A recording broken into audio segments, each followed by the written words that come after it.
everyone, welcome back to Salem Learning. It's me Muhammad Shafiq PK, your chemistry teacher. മക്കളെ laws of gases and mole concept, അതായത് വാതക നിയമങ്ങളും മോൾ സങ്കല്പനവും എന്ന് പറഞ്ഞിട്ടുള്ള ചാപ്റ്ററിന്റെ നല്ലൊരു വിശീരൻ ലൈവ് നമ്മൾ എടുത്തിരുന്നു. ഓക്കെ, തീർച്ചയായിട്ടും മക്കളെല്ലാവരും ആ ലൈവ് കണ്ടിട്ടുണ്ടാവും സാർ വിശ്വസിക്കുന്നു. ഇല്ലാത്തവർ ഇതിന്റെ താഴെ അതിന്റെ ലിങ്ക് പിൻ ചെയ്ത് വെച്ചിട്ടുണ്ട്, ഒന്ന് പോയി കണ്ടേക്കുക കേട്ടോ. ഓക്കെ, എന്തുകൊണ്ടാണ് സാർ ഇങ്ങനെ പറയുന്നതെന്ന് അറിയോ? ആ ലൈവിൽ കൃത്യമായി നിങ്ങളെ മോൾ കൺസെപ്റ്റ് എന്താ, അതെങ്ങനെയാണ് ഡീൽ ചെയ്യേണ്ടത് എന്ന് വളരെ കൃത്യമായി പറയുന്ന ലൈവായിരുന്നു. അതിൽ നമ്മൾ എന്ത് ചർച്ച ചെയ്തിട്ടില്ല? ലോസ് ഓഫ് ഗ്യാസസ് അഥവാ വാതക നിയമങ്ങൾ ചർച്ച ചെയ്തിട്ടില്ല. അത് മനഃപൂർവ്വം സാറ് ചെയ്യാത്തതാണ്. കാരണം ഈ ചാപ്റ്ററിനെ വളരെ നമ്മൾ സൈക്കോളജിക്കലി ഈ ചാപ്റ്ററിനെ നമ്മൾ കണ്ടാൽ മാത്രമേ ഈ ചാപ്റ്ററിനെ നല്ല രീതിയിൽ നമുക്ക് പഠിക്കാനായിട്ട് സാധിക്കുകയുള്ളൂ. ഒറ്റ തവണ കൊണ്ട് നമ്മൾ എല്ലാം കൂടി പഠിക്കാൻ ശ്രമിച്ചാൽ ഒരു പക്ഷേ നമ്മൾ ചെയ്യുന്ന കാര്യത്തിന് വലിയൊരു ഫലം ഉണ്ടാവുമെന്ന് സാറിന് തോന്നുന്നില്ല. അതുകൊണ്ടാണ് സാർ അങ്ങനെ രണ്ട് കഷ്ണങ്ങളാക്കി പഠിപ്പിക്കാൻ തീരുമാനിച്ചത്. സോ നമ്മൾ ഇന്ന് ചെയ്യാൻ പോകുന്നത് ലോസ് ഓഫ് ഗ്യാസസ് അഥവാ വാതക നിയമങ്ങൾ ഒരൊറ്റ വീഡിയോയിലോട് കൂടിയിട്ട് മുഴുവൻ നമ്മൾ എല്ലാ കൺസെപ്റ്റും ഫുൾ സെറ്റാക്കി തരാൻ വേണ്ടി പോവാണ്. മക്കളെ, ആദ്യമായിട്ട് എൻ്റെ കുട്ടികൾ ഒരു കുറച്ച് കാര്യങ്ങൾ, ഒന്നുമല്ലടാ, വി എന്ന് പറയുന്നത് എന്താണ്? വി എന്ന് പറയുന്നത് വോളിയം അഥവാ വ്യാപ്തമാണെന്നുള്ളത് മക്കൾക്ക് അറിയാലോ. വോളിയം അല്ലെങ്കിൽ എന്താണ് നമ്മൾ മലയാളത്തിൽ എന്താ പറയുക മക്കളെ? വ്യാപ്തമാണ് എന്നുള്ളത് എൻ്റെ കുട്ടികൾക്ക് അറിയാം. ഇനി പി എന്ന് പറയുന്നത് പ്രഷർ അഥവാ മർദ്ദമാണ് എന്ന് മക്കൾക്ക് അറിയാം. പ്രഷർ അഥവാ മലയാളത്തിൽ നമ്മൾ എന്താ പറയുക? മർദ്ദം എന്നുള്ളത് മക്കൾക്ക് അറിയാം. ഓക്കെ, ഇനി അടുത്താണ് ടി എന്ന് പറയുന്നത്. ടി എന്ന് പറഞ്ഞാൽ നമ്മൾ പറയും ടെമ്പറേച്ചർ അഥവാ എന്താണ് മക്കളെ? ടെമ്പറേച്ചർ അഥവാ മലയാളത്തിൽ പറയും താപനില ആണ് എന്നുള്ളത് മക്കൾക്കറിയാം. ഇനി അടുത്തതാണ് എൻ എന്ന് പറയുന്നത്. എൻ എന്ന് പറഞ്ഞാൽ വളരെ സിമ്പിളായിട്ട് പറയാം, നമ്പർ ഓഫ് മോളിക്യൂൾസ് അഥവാ തന്മാത്രകളുടെ എണ്ണം എന്നുള്ളതാണ് എൻ കൊണ്ട് ഉദ്ദേശിക്കുന്നത്. ഓക്കെ, അപ്പോൾ ഈ വാതകത്തിന് ഈ പറയുന്ന എല്ലാ പ്രോപ്പർട്ടീസും ഉണ്ട്. വോളിയം ഉണ്ട്, പ്രഷർ ഉണ്ട്, ടെമ്പറേച്ചർ ഉണ്ട്, നമ്പർ ഓഫ് മോളിക്യൂൾസും ഉണ്ട്. അപ്പോൾ ഇതിൽ നമ്മൾ വാതക നിയമങ്ങൾ എന്ന് പറയുന്നത് എന്താണെന്ന് ചോദിച്ചാൽ, വാതക നിയമത്തിൽ 3 വാതക നിയമങ്ങളാണ് നമുക്ക് പഠിക്കാനുള്ളത്. 3 ഗ്യാസ് ലോസ് ആണ് പഠിക്കാനുള്ളത്. ഒന്ന് boils law, 2 Charles law, 3 Avogadro's law. 3 ലോയിലും നമുക്ക് പഠിക്കാനുള്ളത് വോളിയം ഓഫ് ഗ്യാസും ഈ പറയുന്ന 3 ആളുകളും തമ്മിലുള്ള റിലേഷനാണ്. ആദ്യത്തെ ലോ ആയിട്ടുള്ള ബോയിൽസ് ലോയിൽ വോളിയം ഓഫ് ഗ്യാസും പ്രഷറും തമ്മിലുള്ള റിലേഷൻ പഠിക്കുമ്പോൾ വോളിയം ഓഫ് ഗ്യാസും ടെമ്പറേച്ചറും തമ്മിലുള്ള റിലേഷനാണ് ചാൾസ് ലോയിൽ പഠിക്കുന്നത്. വോളിയം ഓഫ് ഗ്യാസും അതിൻ്റെ നമ്പർ ഓഫ് മോളിക്യൂളും തമ്മിലുള്ള റിലേഷനാണ് അവഗാഡ്രോസ് ലോയിൽ പഠിക്കുന്നത്. അപ്പോൾ എല്ലാത്തിലും എന്തുണ്ട് മക്കളെ? വോളിയം ഓഫ് ഗ്യാസ് ഉണ്ട് എന്ന് മക്കൾ പഠിച്ചു വെക്കുക. സോ വളരെ സിമ്പിളായിട്ട് ആദ്യം ഇത് സാറ് പറഞ്ഞതിന് ശേഷം നമ്മൾ അതിനെ ഡീറ്റെയിൽ ചെയ്യാനാണ് സാർ ഇപ്പോൾ ഉദ്ദേശിക്കുന്നത്. അപ്പോൾ 3 ലോയിലും എങ്ങനെ നമ്മൾ സിമ്പിളായിട്ട് പഠിച്ചെടുക്കാം മക്കളെ? ഒന്നാമത്തെ ലോ ബോയിൽസ് ലോ, രണ്ടാമത്തെ ലോ ചാൾസ് ലോ, മൂന്നാമത്തെ ലോ അവഗാഡ്രോസ് ലോ. ഓക്കെ, എല്ലാം നിങ്ങൾക്ക് എല്ലാ കാര്യങ്ങളും സാർ ഇതിൽ എക്സ്പ്ലെയിൻ ചെയ്യുന്നുണ്ട് കേട്ടോ. സാർ ഷോർട്ടാക്കുന്നത് നോക്കണ്ട. ആദ്യം നിങ്ങൾക്ക് പെട്ടെന്ന് ക്വിക്കായിട്ടൊന്ന് കിട്ടട്ടെ എന്ന് വിചാരിച്ചിട്ടാണ് സാർ ഇത് പറയുന്നത്. ബോയിൽസ് ലോ എന്താ പറയുന്നത് മക്കളെ? ബോയിൽസ് ലോ പറയുന്നത് വോളിയവും പ്രഷറും തമ്മിലുള്ള റിലേഷനാണ്. ബോയിൽസ് ലോക്കാണ് സാർ ബി എന്നിട്ടത് കേട്ടോ. ഓക്കെ, ചാൾസ് ലോ അതെന്തിനാ പറയുന്നത്? വോളിയവും ടെമ്പറേച്ചറും തമ്മിലുള്ള റിലേഷനാണ്. അവഗാഡ്രോസ് ലോ എന്താ പറയുന്നത്? വോളിയവും നമ്പർ ഓഫ് മോളിക്യൂളും തന്മാത്രകളുടെ എണ്ണവും തമ്മിലുള്ള റിലേഷനാണ്. മക്കൾ ഇനി ഈ 3 റിലേഷനും എൻ്റെ മക്കളൊന്ന് ആലോചിച്ച് നോക്കി, വളരെ സിമ്പിളായിട്ട് കിട്ടുക. പ്രഷർ എന്ന് പറയുന്ന സാധനം നമ്മളിപ്പോൾ ഈ സാറിൻ്റെ കൈയിൻ്റെ ഇടയിൽ ഉള്ള ഈ ഗ്യാപ്പിനെ മക്കൾ ഇതിൻ്റെ ഇടയിൽ കുറച്ച് ഗ്യാസ് മോളിക്യൂൾസ് ഉണ്ടെന്ന് മക്കൾ കരുതുക. ഓക്കെ, അപ്പോൾ ഇത്രയും വോളിയമാണ്, ഇത്രയും വ്യാപ്തമാണ് ഇപ്പോൾ ആ ഗ്യാസ് മോളിക്യൂൾസിനുള്ളത്. സാർ അതിലേക്ക് പ്രഷർ മർദ്ദം പ്രയോഗിക്കുമ്പോൾ എന്താ സംഭവിക്കുന്നത്? ആ വോളിയം കുറയുന്നു, ഗ്യാസ് മോളിക്യൂൾസിന് നിൽക്കാനുള്ള സ്ഥലം കുറയുന്നു. വളരെ സിമ്പിൾ അല്ലേ? അപ്പോൾ നമുക്കിതൊന്ന് മനസ്സിലായി. പ്രഷർ കൂട്ടിയാൽ വോളിയം കുറയുന്നു, ഒന്ന് കൂടുമ്പോൾ ഒന്ന് കുറയുന്നു എന്ന് പറയുന്നതിന് നമ്മൾ എങ്ങനെയാ പറയുക? വിപരീത അനുപാതം എന്നാണ് പറയുക. അതായത് ഇൻവേഴ്സ്ലി പ്രൊപ്പോർഷണൽ എന്നാണ് പറയുക. അതിന് നമുക്ക് എങ്ങനെയാ മാത്തമാറ്റിക്കലി എക്സ്പ്രസ് ചെയ്യാൻ സാധിക്കുക മക്കൾ? നോക്കിയേ, വി പ്രപ്പോർഷണൽ ടു, ഈ സൈനെ നമ്മൾ പ്രപ്പോർഷണൽ സൈൻ എന്ന് പറയുന്നത്. വി പ്രപ്പോർഷണൽ ടു എന്ത് പറയാം? 1/p എന്ന് പറയാം. അതായത് ഇത് കുറച്ചുകൂടി നല്ല രീതിയിൽ മക്കൾക്ക് മനസ്സിലാക്കണമെങ്കിൽ ഒന്നൊന്നിനോട് ഓപ്പോസിറ്റ് അല്ലേ? മർദ്ദം കൂടുന്നു, വോളിയം കുറയുന്നു, മർദ്ദം കുറയ്ക്കുന്നു, വോളിയം കൂടുന്നു അല്ലേ? അപ്പോൾ v/1 അല്ലേ? നമുക്കറിയാം ഏതൊരു സംഖ്യ ഉണ്ടെങ്കിൽ അതിന് താഴെ 1 ഉണ്ടാവും. നിങ്ങൾ മാത്സിൽ പഠിച്ചിട്ടുണ്ട്, നമ്മൾ എഴുതാറില്ല. അപ്പോൾ v/1 ആണെങ്കിൽ അത് തല തിരിച്ചിട്ടുള്ളതായിരിക്കും, അത് 1/p. ഓക്കെ, അപ്പോൾ ഇതാണ് വിപരീത അനുപാതം അഥവാ ഇൻവേഴ്സ്ലി പ്രൊപ്പോർഷണൽ എന്നതുകൊണ്ട് ഉദ്ദേശിക്കുന്നത്. അപ്പോൾ ബോയിൽസ് ലോ ഒരു ചുരുക്ക രൂപത്തിൽ മക്കൾ പഠിച്ചല്ലോ. എന്താണ് ബോയിൽസ് ലോ പറയുന്നത്? ഓക്കെ, ഒരു വാതകത്തിന്റെ വ്യാപ്തം അതിന്റെ മർദ്ദത്തിന് വിപരീത അനുപാതത്തിലായിരിക്കും. Volume of gas is inversely proportional to its pressure എന്നാണ് നമ്മൾ ബോയിൽസ് ലോ പറയുന്നത്. ഇവിടെ വളരെ സിമ്പിളായിട്ട് മറ്റൊരു കാര്യം കൂടി മക്കൾ മനസ്സിലാക്കി വെച്ചോ. അതായത് ഈ ബോയിൽസ് ലോ ആരൊക്കെ തമ്മിലുള്ള റിലേഷനെ പറയുന്നുള്ളൂ? വോളിയവും പ്രഷറും. സാർ ഇവിടെ പഠിപ്പിച്ചെന്നതിൽ 4 കാര്യം ഉണ്ടല്ലോ: volume, pressure, temperature, number of molecule. അപ്പോൾ ബോയിൽസ് ലോയിൽ ഇവർ 2 ആളേ ഉള്ളൂ. അപ്പോൾ ഇവർ 2 ആളും ഇല്ലല്ലോ. ഇല്ലാത്ത ആളുകൾ എപ്പോഴും സ്ഥിരമായിരിക്കും അഥവാ കോൺസ്റ്റന്റ് ആയിരിക്കും. അപ്പോൾ നമുക്ക് ഒന്നുകൂടി ഉഷാറായിട്ട് ഇവിടെ പറയാം. ഇവിടെ ടെമ്പറേച്ചറും നമ്പർ ഓഫ് മോളിക്യൂളും എന്തായിരിക്കും? കോൺസ്റ്റന്റ്, അതല്ലെങ്കിൽ നമ്മൾ മലയാളത്തിൽ പറയുമ്പോൾ സ്ഥിരമായിരിക്കും എന്ന് നമുക്ക് പറയാനായിട്ട് സാധിക്കും. സോ മക്കളെ, ഇനി ഒന്ന് നമുക്ക് ഈ ലോ പറഞ്ഞു നോക്കാം. താപനിലയും തന്മാത്രകളുടെ എണ്ണവും സ്ഥിരമായിരിക്കുമ്പോൾ വാതകത്തിന്റെ വ്യാപ്തം മർദ്ദത്തിന് വിപരീത അനുപാതത്തിലായിരിക്കും. വളരെ സിമ്പിൾ ആയിട്ട് പഠിച്ചെടുത്തോ. ഇനി അടുത്താണ് മക്കളെ ചാൾസ് ലോ എന്ന് പറയുന്നത്. ചാൾസ് ലോ പറയുന്നത് വോളിയവും ടെമ്പറേച്ചറും തമ്മിലുള്ള റിലേഷൻ അല്ലേ. അതിന് കുട്ടികളെ നിങ്ങളൊന്ന് ആലോചിച്ച് നോക്കിയാടാ, ഈ ടെമ്പറേച്ചർ എന്ന് പറയുന്ന സംഭവം, ടെമ്പറേച്ചർ എന്ന് പറയുമ്പോൾ ഇപ്പോൾ ഇതിൻ്റെ ഉള്ളിൽ കുറച്ച് ഗ്യാസ് മോളിക്യൂൾസ് ഉണ്ടെന്ന് മക്കൾ കരുതാം, കുറച്ച് ഗ്യാസ് മോളിക്യൂൾസ് ഉണ്ടെന്ന് മക്കൾ കരുതാം. ഓക്കെ, അപ്പോൾ ടെമ്പറേച്ചർ കൂട്ടിക്കഴിഞ്ഞാൽ എന്താണ് സംഭവിക്കുന്നത്? ടെമ്പറേച്ചർ, നമ്മൾ ഇതിൻ്റെ താപനില അതല്ലെങ്കിൽ ടെമ്പറേച്ചർ കൂട്ടിയാൽ ഓരോ വാതക തന്മാത്രകൾക്കും എന്ത് കിട്ടും? കൂടുതൽ എനർജി കിട്ടും, കൂടുതൽ ഊർജം കിട്ടും. കാരണം താപനില കൂടുമ്പോൾ ഹീറ്റ് എനർജി അഥവാ താപോർജം കിട്ടിയല്ലേ. അപ്പോൾ നമ്മൾ നോക്കണടാ, ഇവിടെയുള്ള എല്ലാവർക്കും താപോർജം കിട്ടുന്നത് മൂലം അവർ കൂടുതൽ മൂവ് ചെയ്യാൻ തുടങ്ങും, കൂടുതൽ ചലിക്കാൻ തുടങ്ങും. നേരത്തെ കുറച്ച് സ്ഥലത്ത് ചലിച്ച ആളുകൾ ഇപ്പോൾ കൂടുതൽ എക്സ്പാൻഡ് ചെയ്യാൻ തുടങ്ങും അഥവാ വികസിക്കാൻ തുടങ്ങും. കാരണം എന്താ? അതിന് ഊർജം കിട്ടി. അപ്പോൾ നേരത്തെ സഞ്ചരിച്ച ആ ദൂരമല്ല സഞ്ചരിക്കുക, വീണ്ടും കൂടുതൽ സഞ്ചരിക്കും. അവിടെ ഒന്നും മക്കൾക്ക് ഒരു കാര്യം മനസ്സിലായല്ലോ. എന്താ ഇനി അതല്ലെങ്കിൽ നിങ്ങൾ നിങ്ങളുടെ സ്കൂളിലുള്ള ഒരു കാര്യം ആലോചിക്കുക. നിങ്ങളുടെ ക്ലാസ് റൂമിൽ സാറ് വന്നിട്ട് നന്നായിട്ട് ചൂടാക്കുകയാണ്. അതായത് തണുത്തിരിക്കുന്ന സമയത്ത് നമ്മൾ എന്താ ചെയ്യുക? ബെഞ്ചിലൊക്കെ അടുത്തടുത്തിരിക്കും. കൂട്ടുകാരനൊക്കെ ഒന്ന് ഇങ്ങോട്ട് അടുത്തിരിക്കടാ, എനിക്ക് തണുക്കുന്നു എന്ന് പറയും അല്ലേ. അപ്പം എന്താ, മാക്സിമം സ്ഥലം കുറച്ചിരിക്കാൻ ശ്രമിക്കും. എന്നാൽ നല്ല ചൂട് കാലത്ത് മക്കൾ എന്താ കഴിയുക അല്ലേ, എല്ലാവരോടും ഇങ്ങോട്ട് അടുത്തിരിക്കാൻ പറയോ, വിട്ടിരിക്കുക എന്ന് പറയും. അതായത് മാക്സിമം സ്ഥലം ഇരിക്കാനാണ് നോക്കുക. ഇതൊന്ന് മൈൻഡിൽ വെച്ചേ. അപ്പം നമുക്ക് മനസ്സിലായ കാര്യം എന്താണെന്ന് വെച്ചാൽ, താപം കൂടുമ്പോൾ, അതായത് ടെമ്പറേച്ചർ കൂടുമ്പോൾ അവിടെ എന്ത് കൂടുന്നുണ്ട്? വോളിയം കൂടുന്നുണ്ട്. What is volume? നിൽക്കാനുള്ള സ്ഥലം. ടെമ്പറേച്ചർ കൂടുമ്പോൾ നേരത്തെ നിന്ന അത്ര സ്ഥലത്തല്ല, കൂടുതൽ സ്ഥലം എടുത്ത് നിൽക്കാൻ തുടങ്ങും. ഓക്കെ, അപ്പൊ നമുക്ക് മനസ്സിലായി വ്യാപ്തം എന്ന് പറയുന്നത് കൂടുന്നു എപ്പോഴാ? ടെമ്പറേച്ചർ കൂടുമ്പോൾ. അപ്പൊ എങ്ങനെ പറയാ? ഒന്ന് കൂടുമ്പോൾ മറ്റത് കൂടുന്നു എന്ന് പറയുമ്പോൾ രണ്ടും നേരനുപാതമാണ് അല്ലേ. നേരത്തെ എന്താണ്? ഒന്ന് കൂടുമ്പോൾ മറ്റത് കുറയായിരുന്നു, അതുകൊണ്ട് വിപരീത അനുപാതമാണ്. ഇപ്പോ volume is directly proportional to temperature. ഇതാണ് എന്ത് പറയുന്നത്? ചാൾസ് ലോ പറയുന്നത്. ഓക്കെ മക്കളെ, ഈ ലോയിനെ നമുക്ക് നേരത്തെ പറഞ്ഞ ഐഡിയ ആലോചിച്ചേ. ഇവിടെ ആരൊക്കെ ഉള്ളത്? വി ഉണ്ട്, ടി ഉണ്ട്. അപ്പൊ ആരൊക്കെ ഇല്ലാത്തത്? പി ഇല്ല അല്ലെ, പിയും ഇല്ല, എന്നും ഇല്ല. അപ്പൊ അത് രണ്ടും എന്തായിരിക്കും സാറ് പറഞ്ഞത്? അത് രണ്ടും കോൺസ്റ്റന്റ് ആയിരിക്കും എന്ന് മക്കൾ പഠിച്ചു വെക്കുക. ഓക്കെ, കോൺസ്റ്റന്റ് ആയിരിക്കും എന്ന് മക്കൾ പഠിച്ചു വെക്കുക, അഥവാ സ്ഥിരമായിരിക്കും. അപ്പൊ ഇനി ഈ നിയമം ഒന്ന് മക്കൾ പറഞ്ഞു നോക്കിയേ. ഈ നിയമം പറയുന്നത് എന്തായിരിക്കും? ഈ നിയമം okay, at constant pressure and number of molecules, the volume of gas is directly proportional to its temperature എന്നുള്ളതാണ് ഈ ലോ പറയുന്നത്. ഒരു വാതകത്തിന്റെ മർദ്ദവും തന്മാത്രകളുടെ എണ്ണവും സ്ഥിരമായിരിക്കുമ്പോൾ അതിന്റെ വ്യാപ്തം താപനിലക്ക് നേരനുപാതത്തിലായിരിക്കും എന്നാണ് ചാൾസ് ലോ പറയുന്നത്. ഇനി ഈ മൂന്ന് ലോയിൽ ഏറ്റവും സിമ്പിൾ ആയിട്ടുള്ള ഐഡിയ ഉള്ള ലോ ആണ് അവഗേഡ്രോസ് ലോ എന്ന് പറയുന്നത്. എന്താ? വോളിയം തന്മാത്രകളുടെ എണ്ണവുമായിട്ട് എന്താ ബന്ധമുള്ളത്? എടാ, നിങ്ങൾ ഒരാൾ നിൽക്കുന്ന സ്ഥലം മതിയോ രണ്ടാൾ നിൽക്കാൻ?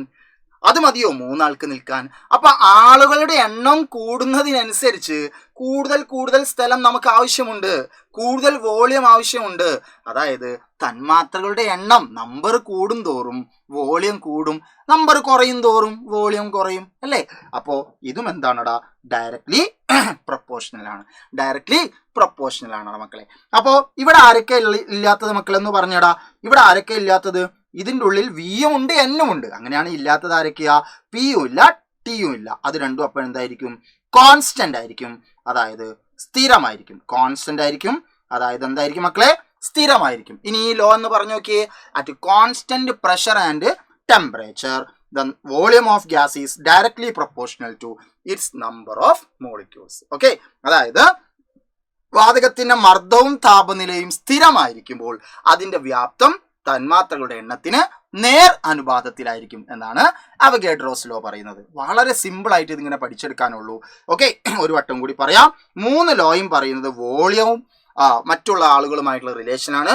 വോളിയം പ്രഷറുമായിട്ടുള്ള റിലേഷൻ പറയുന്നത് ബോയിൽസ് ലോ. റിലേഷൻ എന്താ? ഇൻവേഴ്സ്ലി പ്രൊപ്പോർഷണൽ, വിപരീത അനുപാതം. വോളിയവും ടെമ്പറേച്ചറും തമ്മിലുള്ള റിലേഷൻ പറയുന്നത് ചാൾസ് ലോ. എന്താണ് അതിന്റെ റിലേഷൻ എന്ന് പറയുന്നത്? Directly proportional, നേരനുപാതം. വോളിയം തന്മാത്രകളുടെ എണ്ണവും നമ്പർ ഓഫ് മോളിക്യൂളും തമ്മിലുള്ള റിലേഷൻ പറയുന്ന ആരാ? അവഗേഡ്രോസ് ലോ. എന്താണ് ആ റിലേഷൻ? Directly proportional. ഓക്കെ, ഇനി സാർ മറ്റൊരു ഐഡിയ പറയാം മക്കളെ. ഈ പ്രൊപ്പോർഷണൽ സൈൻ അഥവാ ആനുപാതിക ചിഹ്നം മാറ്റിയിട്ട് മാത്തമാറ്റിക്സിൽ അതിനെ നമ്മൾ സമചിഹ്നമാക്കുമ്പോൾ എന്ത് മാറ്റിയിട്ടാ മക്കളെ, ഈ ആനുപാതിക ചിഹ്നം മാറ്റിയിട്ട് സമചിഹ്നമാക്കണമെങ്കിൽ ഒരു നമ്പർ കൊണ്ട് ഒരു കോൺസ്റ്റന്റ് കൊണ്ട് ഗുണിക്കണം, മൾട്ടിപ്ലൈ ചെയ്യണം എന്നുള്ളത് മാത്സിലെ റൂളാണ്. ആ കോൺസ്റ്റന്റ് ഏതാന്നുള്ളത് ആ എക്സ്പെരിമെന്റ് നടത്തുമ്പോൾ ആ ഗ്രാഫിൽ നിന്നൊക്കെ ആയിരിക്കും നമുക്ക് കിട്ടുക. അപ്പോൾ പോട്ടെ, ആ കോൺസ്റ്റന്റ് ഏതാണെന്ന് ആലോചിച്ച് നമ്മൾ ടെൻഷൻ അടിക്കേണ്ട. നമ്മൾ ഇത്ര മനസ്സിലാക്കിയാൽ മതി, ഒരു കോൺസ്റ്റന്റ് കൊണ്ട് നമ്മൾ മൾട്ടിപ്ലൈ ചെയ്യണം എന്ന് മനസ്സിലാക്കിയാൽ മതി. ഒരു സ്ഥിര സംഖ്യ കൊണ്ട് മൾട്ടിപ്ലൈ ചെയ്യണം. ഇവിടെ ആരാ ഉണ്ടായിരുന്നത്? 1/p. എന്താ മക്കളെ ചെയ്തത്?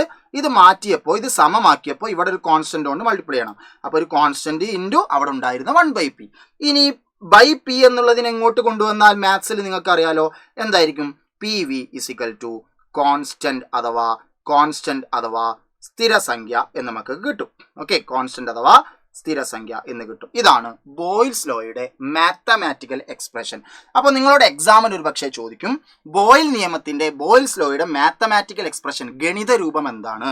അങ്ങനെ പറഞ്ഞാൽ ഒന്നുകിൽ ഇത് എഴുതാം, അതല്ലെങ്കിൽ ഇത് എഴുതാം. ഇതിൽ രണ്ടിലേതെങ്കിലും ഒന്ന് മക്കൾ എഴുതണം. ഇനി ഇതേപോലെ തന്നെ ഈ പറഞ്ഞ ബാക്കി രണ്ടെണ്ണവും ചെയ്ത് നോക്കിയേ. ഈ പറയുന്ന പ്രൊപ്പോർഷണൽ സൈൻ മാറ്റിയിട്ട് ഈക്വൽ സൈൻ ആക്കുന്നു, സമമാക്കുന്നു. അപ്പൊ എന്താ സാറ് പറഞ്ഞത്? കോൺസ്റ്റന്റ് കൊണ്ട് മൾട്ടിപ്ലൈ ചെയ്യണം. അപ്പോൾ ഒരു കോൺസ്റ്റന്റ്, ഒരു സ്ഥിരസംഖ്യ എന്നാണ് നമ്മൾ അതിന് മലയാളത്തിൽ പറയുക കേട്ടോ. സ്ഥിരസംഖ്യ കൊണ്ട് മൾട്ടിപ്ലൈ ചെയ്യണം. ഓക്കെ, യെസ്, സ്ഥിരസംഖ്യ കൊണ്ട് മൾട്ടിപ്ലൈ ചെയ്യണം. സ്ഥിരസംഖ്യ അവിടെ ഉണ്ടായിരുന്നത് ടി ആണ്. ഓക്കെ, അപ്പൊ നമുക്ക് ഒരിക്കലും ഈ ടീനെ ഇവിടെ നിർത്തണ്ട, അതിന് ഇങ്ങോട്ട് കൊണ്ടുവരണം. നേരത്തെ ഇവിടെ ബൈ പി ആയിരുന്നു, അതുകൊണ്ട് കൊണ്ടുവന്നപ്പോൾ അത് ഇൻറ്റു പി ആയി മാറി. ഇവിടെ ഇൻറ്റു ടി ആണുള്ളത്. അങ്ങനെ ആകുമ്പോൾ അതിനിങ്ങോട്ട് കൊണ്ടുവന്നാൽ നിങ്ങൾക്കറിയാം അത് ബൈ ടി ആയി മാറും. അപ്പോൾ V/T = എ കോൺസ്റ്റന്റ് അഥവാ സ്ഥിരസംഖ്യ എന്നുള്ളതാണ് നമ്മളുടെ നമ്മളുടെ ഈ പറയുന്ന ചാൾസ് ലോയുടെ മാത്തമാറ്റിക്കൽ എക്സ്പ്രഷൻ ഗണിത രൂപം എന്ന് പറയുന്നത്. ഓക്കെ, അടുത്തതായിട്ട് അവഗേഡ്രോസ് ലോ ആണ്. അവഗേഡ്രോ ലോയും ഇതേപോലെ തന്നെ മക്കൾ പഠിച്ചെടുക്കുക. അവഗേഡ്രോ ലോ എന്ന് പറയുമ്പോൾ V∝N എന്നുള്ളത് = ആക്കുമ്പോൾ സാറ് പറഞ്ഞു എന്തുകൊണ്ട് മൾട്ടിപ്ലൈ ചെയ്യണം? ഒരു കോൺസ്റ്റന്റ് കൊണ്ട് മൾട്ടിപ്ലൈ ചെയ്യണം. കോൺസ്റ്റന്റ് ഇൻറ്റു n ആയി മാറി. ആ എന്നിനെ എങ്ങോട്ട് കൊണ്ടുവന്നാൽ അത് പിന്നെന്തായി മാറി? V/N = എ കോൺസ്റ്റന്റ് അഥവാ സ്ഥിരസംഖ്യ എന്നായി മാറി. ഇതാണ് അവഗേഡ്രോസ് ലോയുടെ എന്തെന്ന് പറയുന്നത്? മാത്തമാറ്റിക്കൽ എക്സ്പ്രഷൻ അഥവാ ഗണിത രൂപം എന്ന് പറയുന്നത്. ഓക്കെ, ഇനി ഈ കാണുന്ന PV = constant, V/T = constant, V/N = constant എന്നുള്ളതൊക്കെ ക്വസ്റ്റ്യൻ പേപ്പറിൽ ഉണ്ടാകുമ്പോൾ അത് ഏത് നിയമവുമായി ബന്ധപ്പെട്ടതാന്ന് ചോദിക്കുമ്പോൾ നിങ്ങൾക്ക് എഴുതാൻ പറ്റണം ഏത് നിയമമാണെന്നുള്ളത്. അപ്പോൾ ഇത്രയും ഉള്ളൂ നമ്മളുടെ 3 ഗ്യാസ് ലോസ് എന്ന് പറയുന്നത്. ഇനി ഈ ഗ്യാസ് ലോസിന്റെ സ്റ്റേറ്റ്മെന്റും മറ്റുമൊക്കെ നമുക്കൊന്ന് നോക്കിയാലോ മക്കളെ? നോക്കിക്കേ, എന്താണ് ബോയിൽസ് ലോ എന്ന് പറയുന്നത്? At constant temperature and number of molecules, അല്ലേ? നേരത്തെ പഠിച്ചു കേട്ടോ. The volume of gas is inversely proportional to its pressure.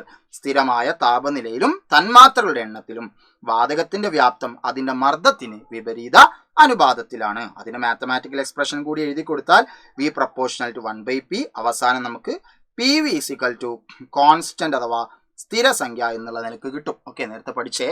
ഇനി അടുത്ത ലോയാണ് മക്കളെ. ഏതായിരുന്നു അടുത്ത നിയമം എന്ന് പറയുന്നത്?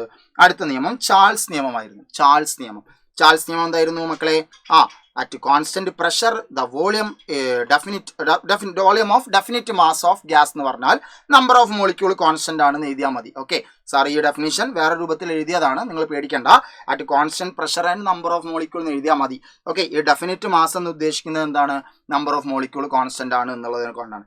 Gas is directly proportional to its temperature. Okay, അപ്പോൾ volume of gas is directly proportional to its temperature. സ്ഥിരമായ മർദ്ദത്തിലും നിശ്ചിത വാതകത്തിന്റെ വ്യാപ്തം, ആ നിശ്ചിത വാതകം എന്ന് പറഞ്ഞാൽ നമ്പർ ഓഫ് മോളിക്യൂൾ കോൺസ്റ്റന്റ് ആണ്, സ്ഥിരമാണ് എന്നർത്ഥം കേട്ടോ. വ്യാപ്തം താപനിലക്ക് നേർ അനുപാതത്തിലാണ്.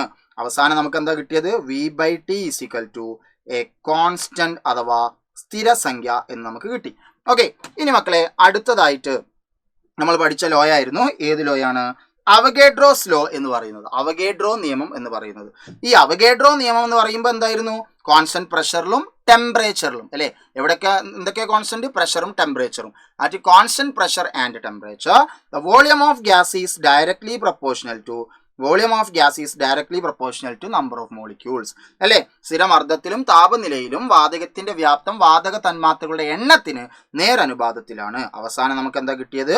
V/N = എ കോൺസ്റ്റന്റ് എന്ന് നമുക്ക് ഉത്തരമായിട്ട് കിട്ടി. V/N = എ കോൺസ്റ്റന്റ് അല്ലെങ്കിൽ സ്ഥിരസംഖ്യ എന്നുള്ളത് നമുക്ക് ആൻസർ ആയിട്ട് കിട്ടിയിട്ടുണ്ട്. ഓക്കെ, അപ്പോൾ ഇതാണ് നമ്മളുടെ വാതക നിയമങ്ങൾ എന്ന് പറയുന്നത്. ഇനി വളരെ ചെറിയ ചെറിയ കുറച്ച് സാഹചര്യങ്ങൾ നിങ്ങൾക്ക് തന്നിട്ട് അത് ഏത് നിയമവുമായിട്ട് ബന്ധപ്പെട്ടതാണ് എന്ന് മക്കളോട് ചോദ്യം വരാറുണ്ട്. ഒരു എക്സാമ്പിൾ നോക്കിയേ. ഈ അക്വേറിയത്തിന്റെ മക്കൾ നോക്കിയേ, ഒരു അക്വേറിയം എടുത്തു കഴിഞ്ഞാൽ അതിൻ്റെ താഴെ നിന്നും വായു കുമിളകൾ അഥവാ എയർ ബബിൾസ് മുകളിലോട്ട് വരുംതോറും അതിൻ്റെ വലുപ്പം കൂടി കൂടി കൂടി കൂടി വരുന്നു. എന്താണ് അതിന് കാരണം? ഏത് നിയമമാണ് അതിന് കാരണം എന്നൊക്കെ ചോദിക്കാം. അപ്പം മക്കളെ, വെള്ളത്തിൻ്റെ അടിഭാഗത്ത് എന്ത് കൂടുതലാണെന്ന് മക്കൾ മനസ്സിലാക്കുക? പ്രഷർ കൂടുതലാണ്. ഓക്കെ, മർദ്ദം കൂടുതലാണ്. അപ്പോൾ സ്വാഭാവികമായിട്ടും അവിടെയുള്ള വായു കുമിള അതായത് എയർ ബബിള് വളരെ ചെറുതായിരിക്കും. കാരണം എന്താ? പ്രഷർ കൂടിക്കഴിഞ്ഞാൽ വോളിയം കുറവായിരിക്കും. ഇനിയോ മുകളിലോട്ട് പോകും തോറും എന്ത് കുറയുന്നു? പ്രഷർ കുറയുന്നു. അപ്പോൾ സ്വാഭാവികമായിട്ടും എന്ത് കൂടും? വോളിയം കൂടും. ഇത് ഏത് നിയമമാണ് മക്കളെ? ബോയിൽസ് ലോ ആണ്, ബോയിൽ നിയമമാണ്. അപ്പോൾ ഒരു സാഹചര്യം നിങ്ങൾക്ക് ഇതാണ് തരിക. ഇനി ബോയിൽ നിയമത്തിന് തരാവുന്ന മറ്റു സാഹചര്യങ്ങളാണ് ഒരു ബലൂൺ. അല്ലേ? നിങ്ങൾക്ക് പല രൂപത്തിൽ നമുക്കിതിനെ തരാറുണ്ട്. ഇപ്പോൾ ഒരു അക്വേറിയത്തിൽ തന്നെ നിങ്ങളോട് പറയുന്നു, ഒരു അക്വേറിയം ഉണ്ട്, ആ അക്വേറിയത്തിലേക്ക് നമ്മൾ എന്ത് ചെയ്യാനടാ? ആ അക്വേറിയത്തിലേക്ക് നമ്മളൊരു ബലൂൺ, മുകളിൽ ഇത്ര വലിപ്പമുള്ള ബലൂൺ, അത് അക്വേറിയത്തിലേക്ക് താഴ്ത്തിയപ്പോൾ അതിൻ്റെ വലിപ്പം കുറഞ്ഞു. എന്താ കാരണം? അതിൻ്റെ കാരണം ചോദിച്ചാലും ഇത് തന്നെയാണ്. അക്വേറിയത്തിൻ്റെ താഴെ പ്രഷർ കൂടുതലാണ്, അപ്പോൾ ബലൂണിൻ്റെ വലിപ്പം കുറയും, വ്യാപ്തം വോളിയം കുറയും. ഓക്കെ, മുകൾ ഭാഗത്ത് പ്രഷർ കുറവാണ്, അതുകൊണ്ട് വ്യാപ്തം കൂടും എന്ന് എഴുതി വെച്ചാൽ മതി. ബോയിൽസ് ലോ തന്നെയാണ് കേട്ടോ.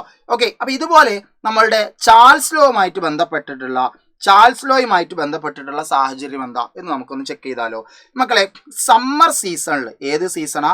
സമ്മർ സീസൺ അഥവാ വേനൽക്കാലത്ത് നമ്മളുടെ വാഹനങ്ങളുടെ ടയറുകൾ ഉണ്ടല്ലോ, വാഹനങ്ങളുടെ ടയറുകളിൽ ആ ടയറിൽ നമ്മൾ കുറച്ച് കാറ്റേ അടിച്ചു വെക്കുള്ളൂ.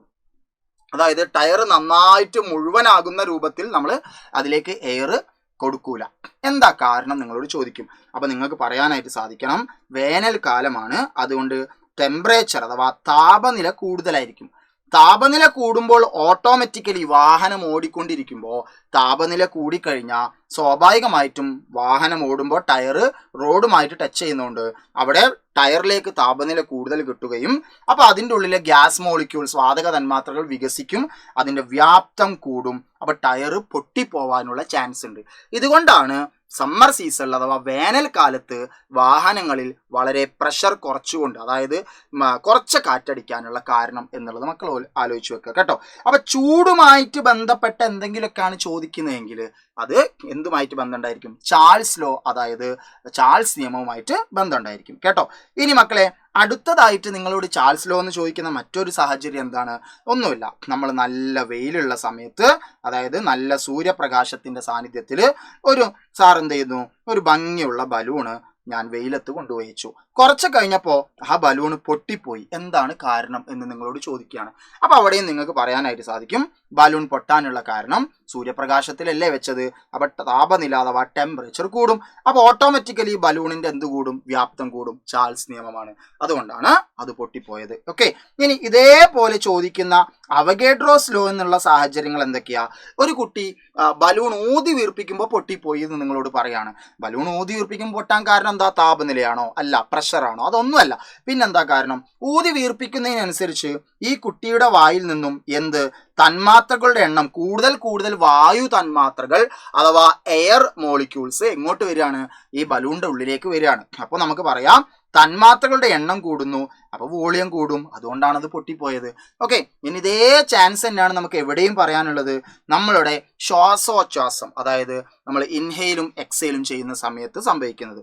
നമ്മൾ ശ്വാസം ഉള്ളിലേക്ക് എടുക്കുമ്പോൾ നമ്മുടെ ലങ്സ് അഥവാ എന്താ പറയുക, കരൾ വികസിക്കുന്നു എന്ന് പറഞ്ഞെടുക്കുന്ന സമയത്ത് എന്തുകൊണ്ടാണ് വികസിക്കുന്നത്? കൂടുതൽ വായു തന്മാത്രകൾ ഉള്ളിലേക്ക് എത്തി, അപ്പോൾ നമ്പർ ഓഫ് മോളിക്യൂൾസ് കൂടുതൽ ഉള്ളിലേക്ക് എത്തി, അപ്പോൾ വോളിയം കൂടും, N കൂടുമ്പോൾ V കൂടും. ഓക്കെ, ഇനി നമ്മൾ തിരികെ ശ്വാസം പുറത്തു വിടുന്ന സമയത്ത് എന്താ സംഭവിക്കുന്നത്?